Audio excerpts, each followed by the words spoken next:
Hotel royal palace के room number 69 में बिल्कुल अंधेरा था। बस डिम लाइट की रोशनी ही उस रूम में हल्की हल्की फैली हुई थी। ये होटल किसी बीच के पास था। रूम की विंडो से बीच का नजारा बहुत ही खूबसूरत लग रहा था। रूम की विंडो पर एक लड़की मैरून कलर की नाइटी पहने हुए खड़ी थी और बहुत ही गौर से सामने की तरफ देख रही थी। उसकी नाइटी काफी ज्यादा रिवलिंग थी, जो कि उसके बस कुछ ही अंगों को ढक रही थी। तभी उस लड़की को अपनी कमर पर किसी के नर्म हाथों की पकड़ महसूस हुई और उसके कानों में एक लड़की की मीठी सी सेडक्टिव वॉइस आई, come Meer, baby let's have a night together. ये सुनकर मीर के शांत चेहरे पर अचानक से मुस्कुराहट आ गई। उसने अपनी कमर से उस लड़की के हाथों को हटाया और उस लड़की की तरफ पलटकर उसके गले में अपने हाथ लपेटे और मदहोशी भरे अंदाज में बोली, कब से इंतजार कर रही थी मैं तुम्हारा जान, मुझे बुलाकर लेट हो गई, वेरी बैड माई लव। इतना कहकर मीर ने अपने होंठ एशल के होंठों पर रखे और बहुत ही सॉफ्टली उसे किस करने लगी। एशल ने अपने हाथ मीर की नाइटी के अंदर कर लिए और उसकी पतली सी कमर को सहलाते हुए बड़ी ही गर्मजोशी से उसे किस करने लगी। दोनों मदहोश होकर एक दूसरे को चूम रही थी। तभी मीर ने किस करते हुए अपने कदम धीरे धीरे बेड की तरफ बढ़ा दिए, पर जाने क्यों अचानक एशल उससे दूर हो गई। मीर ने उसे सवालिया नजरों से देखा तो एशल मुस्कुराई और रूम की विंडो के पास जाकर उसने सारे पर्दे गिरा दिए और वापस मुस्कुराते हुए मीर के पास आई। मीर अब बेड पर बैठी थी। एशल भी बेड पर आई और उसके होठों पर अपना अंगूठा फेरते हुए उसकी गर्दन को चूमने लगी। मीर के हाथ एशल के बालों में पहुंच गए। मीर की हल्की हल्की आहें निकल रही थी।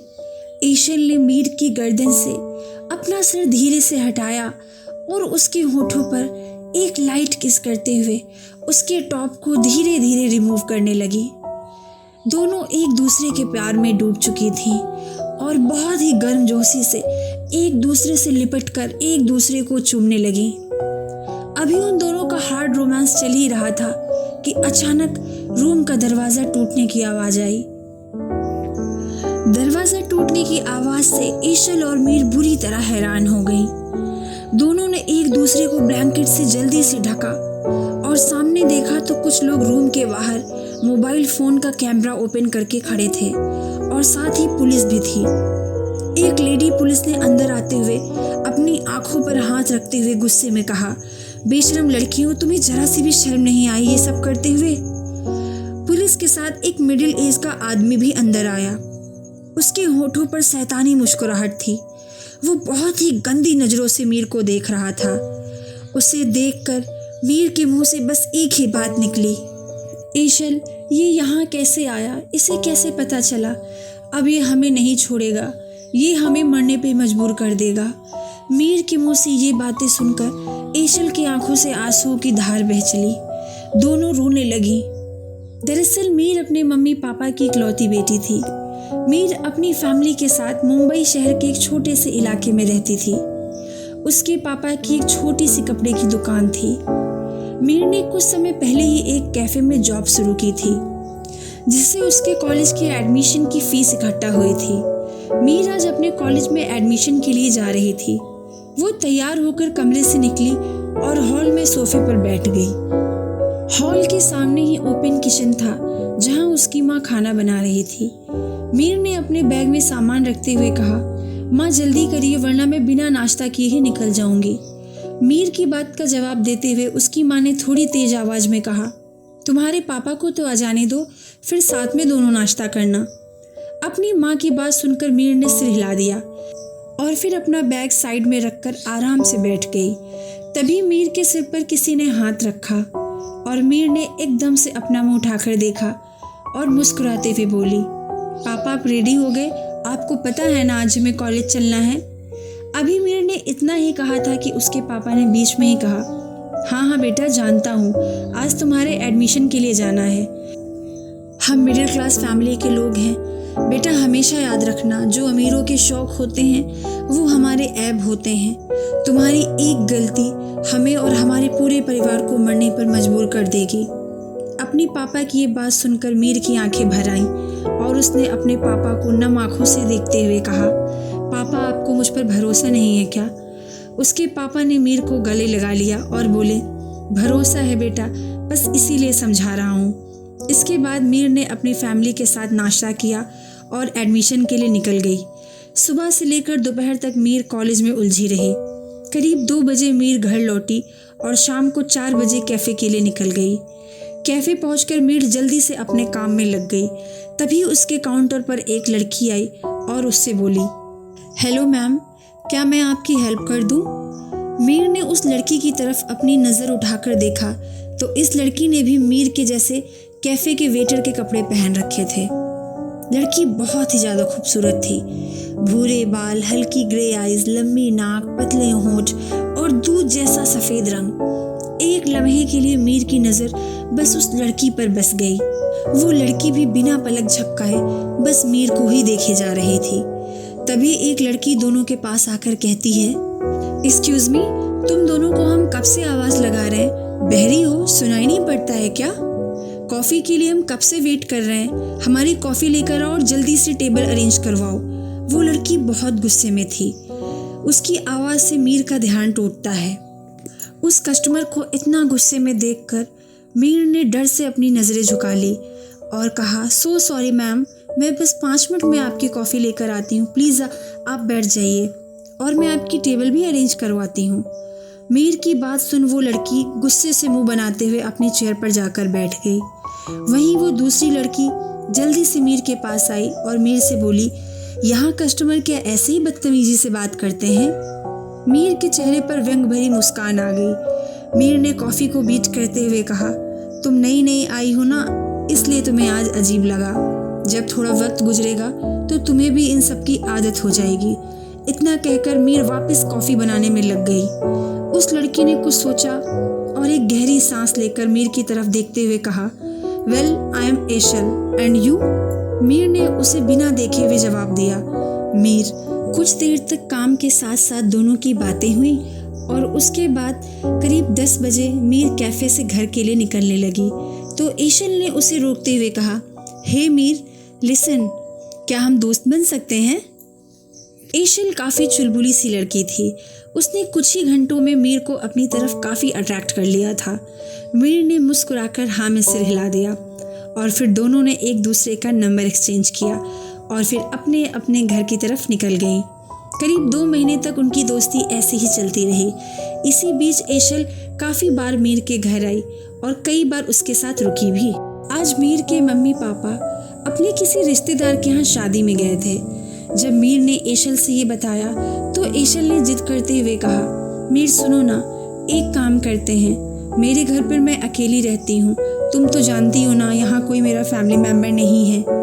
तुम एक काम करो, मेरे घर आ जाओ और आज रात मेरे घर पर ही रुक जाओ, तुम्हारा भी मन लगा रहेगा। इतने वक्त में मीर और एशल दोनों एक दूसरे की काफ़ी अच्छी दोस्त बन चुकी थी। मीर और एशल अपनी हर बात एक दूसरे से शेयर करती थी और एक दूसरे की काफ़ी प्रॉब्लम्स को भी सॉल्व करती थी। मीर एशल के घर आ गई। दोनों ने मिलकर साथ में डिनर तैयार किया और साथ में खाना खाया। एशल मीर को अपने बेडरूम में ले गई। एशल का बेडरूम बहुत सुंदर था। बेडरूम में ले जाकर एशल ने मीर को अपना नाइट सूट पहनने के लिए दिया और खुद भी नाइट सूट लेकर बाथरूम में चली गई। मीर बेडरूम में ही अपने कपड़े चेंज करने लगी।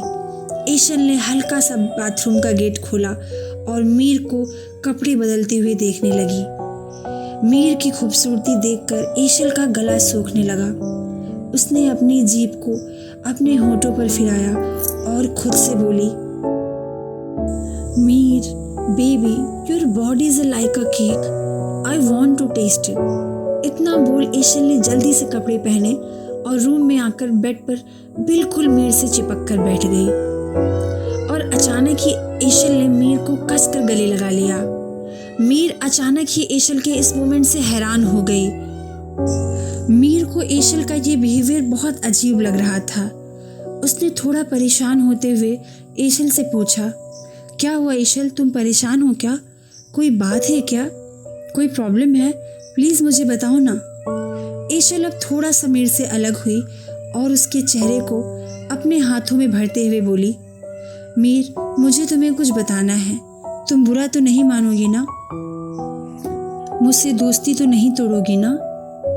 ईशल की ये बात सुनकर मीर सोच में पड़ गई और बोली, आखिर ऐसी क्या बात है ईशल जो तुम ऐसा बोल रही हो?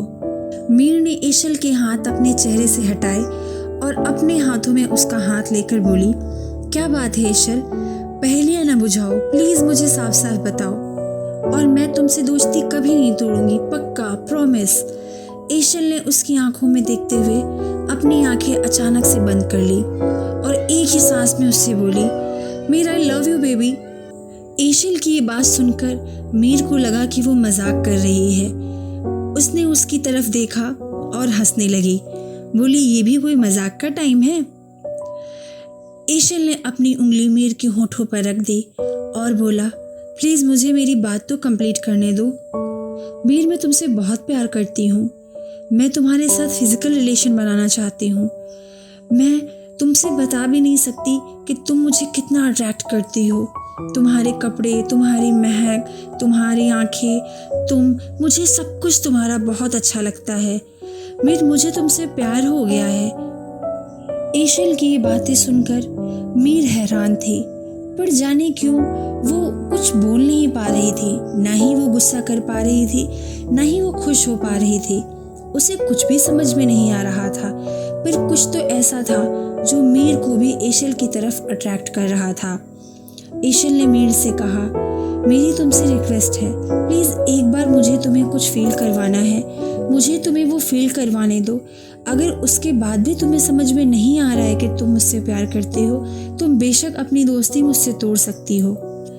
ईशल की ये बातें मीर के सर के ऊपर से जा रही थी, पर वो कुछ भी समझ नहीं पा रही थी। उसे ये भी डर था कहीं वो ईशल को खो ना दे। जाने क्यों ईशल को खोने का डर मीर के दिल और दिमाग में बैठ चुका था। मीर चुपचाप बड़ी ही मासूमियत से ईशल को देख रही थी। अचानक से ईशल ने अपने होंठ मीर के होंठों पर रख दिए और उसे किस करने लगी। उसे कस कर पकड़ लिया और उसकी आंखों पर किस करने लगी। मीर को ये काफ़ी ज़्यादा अजीब लगा, पर ये सब उसे भी बहुत अच्छा लग रहा था। वो चाह कर भी ईशल को अपने पास से नहीं हटा पा रही थी। धीरे धीरे मीर और ईशल का किस बढ़ गया। वो पूरी बॉडी पर दोनों एक दूसरे को किस करने लगी। मीर के मुंह से हल्की हल्की आहें निकल रही थी।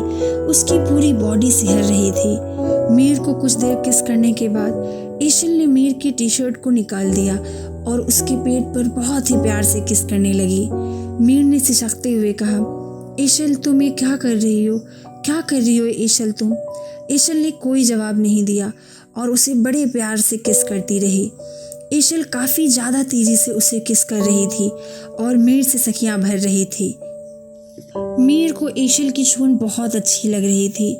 वो चाह कर भी ईशल को नहीं रोक पा रही थी। ईशल ने अपना हाथ मीर की थाइस पर रखा और उसे सहलाते हुए उसे किस करने लगी। धीरे धीरे दोनों एक दूसरे के प्यार में डूब गई। ईशल ने मीर से कहा, तुम कुछ समझ पाई? मीर ने ईशल को अपने गले लगा लिया। मीर की आंखों में आंसू थे, पर वो समझ चुकी थी कि वो एक लेस्बियन गर्ल है, उसे ईशल से प्यार है। बेशक मीर समझ चुकी थी कि वो ईशल से प्यार करती है, पर वो बहुत डर रही थी और वो रोते हुए ईशल से चिपक जाती है और उससे बोलती है, ईशल, ये सब मैंने पहली बार फील किया है और मुझे महसूस हुआ कि मैं तुमसे बहुत प्यार करती हूँ, पर अगर कहीं मेरे मम्मी पापा को पता चला, वो तो मुझे जान से मार देंगे। मैं उनसे बहुत प्यार करती हूँ, हमारे प्यार को कोई एक्सेप्ट नहीं करेगा। मैं अपने मम्मी पापा को खोना नहीं चाहती हूँ। ये कहकर मीर जोरों से रोने लगती है। ईशल उसे चुप कराती है और समझाती है, ऐसा कुछ नहीं होगा, मैं हूं ना तुम्हारे साथ, मैं हमेशा तुम्हारे साथ ऐसे ही रहूंगी और किसी को कुछ भी पता नहीं चलेगा। ईशल मीर को शांत कराती है और उसे बहुत समझाती है। फिर दोनों हक करके एक दूसरे के साथ सो जाते हैं। आज ईशल ने कई दिनों की सैलरी इकट्ठा कर मीर को सरप्राइज देने के लिए एक होटल में बुलाया था। और मीर ने अपने घर वालों से झूठ बोलकर कि वो कॉलेज की ट्रिप पर जा रही है, वो एशल से मिलने होटल आई थी। वहीं मीर और एशल जिस कैफ़े में जॉब करती थी, उस कैफ़े की ओनर की नज़र शुरुआत से ही मीर पर थी। वो मीर के जिस्म को पाना चाहता था। एक बार उसने मीर और एशल को एक दूसरे के साथ किस करते हुए देख लिया। उस दिन से वो मीर के पीछे और पड़ गया। वो उसे खुद के साथ इंटीमेट होने के लिए ब्लैकमेल करने लगा, पर मीर ने उसकी बात नहीं मानी। एक दिन मीर वॉशरूम की तरफ जा रही थी। कैफ़े के ओनर ने मौका पाकर उसे वहीं दबोच लिया। दरअसल उस दिन कैफ़े में भी ज़्यादा भीड़ नहीं थी और उसे ज़बरदस्ती किस करने की कोशिश करने लगा। मीर को बहुत गुस्सा आया और उसने एक थप्पड़ कैफ़े ओनर के मुंह पर जड़ दिया। ज़्यादा शोर शराबा न हो इसलिए कैफ़े का ओनर चुपचाप वहाँ से निकल गया, लेकिन अब कहीं न कहीं उसके मन में मीर के प्रति नफरत भर गई थी। वो किसी भी हाल में मीर को नीचा दिखाना चाहता था। परेशान होकर मीर और एशल दोनों ने ही कैफ़े में जॉब करना छोड़ दिया और एक नई जॉब ढूंढने लगी। कैफ़े के ओनर ने कई बार मीर और एशल को एक दूसरे के करीब देखा था। वो काफ़ी टाइम से दोनों को फॉलो कर रहा था। आज जब मीर और एशल होटल में थी तो ये उसके लिए बहुत अच्छा मौका था अपना बदला लेने के लिए। वो पुलिस को लेकर उसी होटल के रूम में पहुंच गया। मीर और एशल दोनों एक दूसरे के प्यार में डूबे हुए थे। कैफ़े के ओनर ने चिल्लाते हुए कहा, देखिए सर, ये यहाँ पे क्या गंदे काम हो रहे हैं इस होटल में, और दरवाजे को तोड़ दिया। मीर ने जैसे ही कैफ़े को ओनर को देखा, वो सब कुछ समझ गई कि आखिर ये सब कुछ इसने क्यों किया।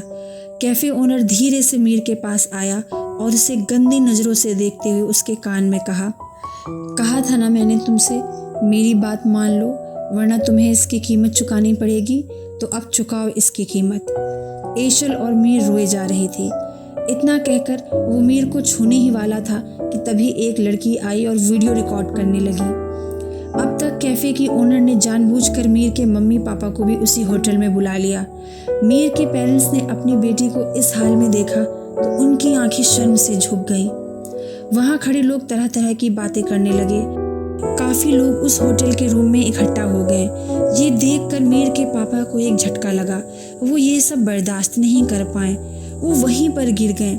जल्दी से पुलिस वालों ने आकर उन्हें चेक किया और अपनी आंखों को नीचे करके मीर की माँ, जो कि परेशान सी अपनी पति को देख रही थी, उनसे कहा, माँ जी, आपके पति इस दुनिया से जा चुके हैं। कुदरत ने उन्हें इलाज का भी मौका नहीं दिया। ये बात सुनकर मीर की माँ जोर जोर से रोने लगी। इतना सब होने पर भी कैफ़े ओनर का दिल नहीं भरा। उसने तंज कसते हुए कहा, बेटी ने किया तो है ज़बरदस्त इलाज। मीर की माँ मूर्ति की तरह बैठी हुई सब कुछ देख रही थी और रोए जा रही थी। ऐसा लग रहा था कोई जिंदा लाश हो। वहीं अपने पापा की लाश देखकर मीर चिल्ला चिल्ला कर एशल से लिपट कर रो रही थी। मीर अपने पिता से बहुत प्यार करती थी और उसे अपने पिता की कही हुई सारी बातें याद आती हैं कि तुम्हारी एक गलती हमें मरने पर मजबूर कर देगी। मीर खुद को कोस रही थी, पश्चाताप की आग में जल रही थी, पर अब क्या, अब उसके पापा जा चुके थे। मीर के पिता के अंतिम संस्कार के बाद मीर की माँ ने मीर को कमरे में बंद कर दिया। 2-3 हफ्ते तक मीर को सिर्फ खाना देने के लिए ही उस कमरे का गेट खोला जाता था। करीब 1 महीने बाद मीर के कमरे के दरवाजे खुले, लेकिन उसे घर से बाहर निकलने की इजाज़त नहीं थी। लेकिन एशल के लिए जाने क्यों मीर पागल हो रही थी। अपने पापा को खोने के बाद भी आखिर ऐसा क्या था जो मीर को एशल के लिए पागल करे जा रहा था। उससे रहा नहीं गया। वो फ़ोन करने की कोशिश करती है, पर उसके माँ ने सारे फ़ोन को तोड़ दिया था। मीर एशल और अपने पापा को याद करके बहुत रोती थी। आखिरकार एक दिन अपनी माँ को चकमा देकर वो घर से भाग गई और वो सीधा एशल के घर पहुँच गई। पर जैसे ही उसने बेडरूम के अंदर इंटर किया, मानो उस पर दुखों का पहाड़ टूट गया हो। उसके दिल के टुकड़े टुकड़े हो गए। उसने देखा कमरे में एशल किसी और लड़की के साथ इंटीमेट हो रही थी। एशल की नज़र मीर पर गई। वो जल्दी से मीर के पास आने के लिए उठी। ये नज़ारा मीर की जान लेने वाला था।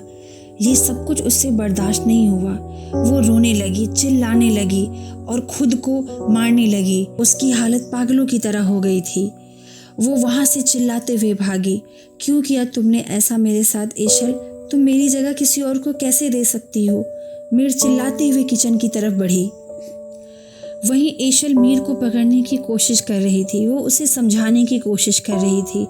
वो रोते हुए कहने लगी, प्लीज़ मीर, तुम्हें मेरी बात सुननी होगी, तुम्हें कोई गलतफहमी हुई है, प्लीज़ मेरी बात सुनो। पर मीर ने कहा, नहीं, मेरे पास मत आना, मुझे छूना मत। वो किचन में बनी बालकनी की तरफ बढ़ी। एशल, मैंने तुम्हारे लिए क्या कुछ नहीं किया। मैंने अपना सब कुछ खो दिया, मैंने अपना सब कुछ बर्बाद कर दिया। तुम्हारी वजह से मैंने अपने डैड को खो दिया। मैंने आज अपनी माँ को धोखा दे दिया। मैं उन्हें छोड़कर तुम्हारे पास आई हूँ और तुम इस हालत में किसी और के साथ, तुमने तो मुझे ही रिप्लेस कर दिया। ये कहते हुए वो पागलों की तरह हंसने और रोने एक साथ लगी। एशल ने उसकी तरफ बढ़ते हुए कहा, प्लीज़ मीर, एक बार तो मेरी बात सुन लो, प्लीज़ प्लीज़ मीर, एक बार तो मेरी बात सुन लो। तुम प्लीज़ बालकनी की तरफ से हटो, तुम इधर आओ, तुम मेरे पास आओ। मीर, तुम मेरे पास आओ, मैं तुम्हें समझाती हूँ ना क्या बात है। पर मीर ने चिल्लाते हुए कहा, धोखेबाज हो तुम, मुझे कोई बात नहीं सुननी तुम्हारी। धोखा दिया है तुमने मुझे, तुमने मेरा सब कुछ छीन लिया, तुमने मुझे बर्बाद कर दिया। और इतना कहकर मीर बालकनी से कूद गई। एशल का फ्लैट 5वीं मंजिल पर था और वहाँ एक दर्दनाक चीख गूंज उठी। वो चीख किसी और की नहीं, एशल की थी, जिसका हाथ मीर को बचाने के लिए अब भी हवा में था। वो मीर को बचाने के लिए आगे बढ़ी, पर वो मीर को बचा नहीं पाई। तब तक बहुत देर हो चुकी थी।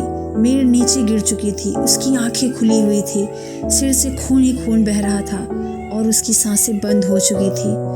मीर इस दुनिया से चली गई, पर अपने साथ बहुत सारी बदनामी पीछे छोड़ गई थी। मीर के जाने के बाद एशल पागल हो गई। सोसाइटी के लोगों ने उसे पागल खाने भिजवा दिया। वो बस एक ही बात कहती रहती, प्लीज़ मीर, एक बात तो मेरी बात सुन लेती, शायद ये दिन नहीं देखना पड़ता। इतना बोल बोल कर कभी वो हंसती रहती, कभी रोती रहती। वहीं मीर की माँ अब भी लोगों के ताने सहती और एक जिंदा लाश की तरह अपनी ज़िंदगी को गुजार रही थी। मीर खुद तो जा चुकी थी, मगर अपने पीछे बदनामी का दाग और अपनी फैमिली के साथ साथ एशल को भी तबाही देकर गई थी। उसके कारण उसके पापा इस दुनिया को छोड़कर जा चुके थे। शायद इसी का बदला कुदरत ने मीर से लिया और उसे भी जीने का हक नहीं दिया। सो गाइज, आई होप आप सबको स्टोरी बहुत अच्छी लगी होगी। ऐसे ही इंटरेस्टिंग स्टोरीज़ को सुनने के लिए आप हमारे चैनल स्टोरी नाइट FM को सब्सक्राइब कर लीजिए। मिलते हैं नेक्स्ट वीडियो में एक और इंटरेस्टिंग स्टोरी के साथ। Thank you so much.